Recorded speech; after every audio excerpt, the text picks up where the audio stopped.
Hi guys, today we will talk about how to add a quiz in Google Form. For this, I have two ways by which you will get access to a Google Form. The first one is head over to your Google Drive. Once you will be there, on the left top you can see new icon, click on it. And here you can see the option of Google Form. Click on this arrow, and you can see blank form or blank quiz.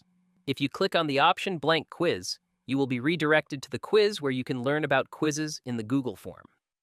And if you click on the setting icon, you can see Make This Quizzes already is enabled. It was the first way by which you can add a quiz in the Google Form. Another way is if you don't have a Google Drive, then go to your Google search bar and in the Google Chrome. Click on this scroll down, and here you can see the option of Forms. Click on it. Then it will take you to the Google Form official page.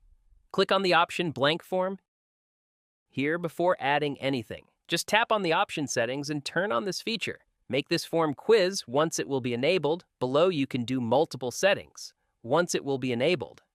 Now your form will be like a quiz. The first thing is you can write the name for your form. Here you can see the option of question. Here you can add your question, and this one is the multiple choice.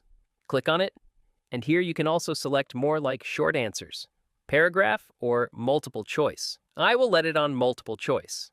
This option is for adding only image. If you want to add image in your question, then click on it and add an image. Below you will see two options.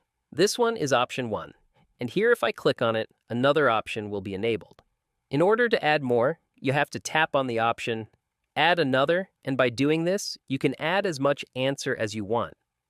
And if you take a look just next to the option, you can see the option of ADD image. It will be shown in front of each option. You can also add image to your options.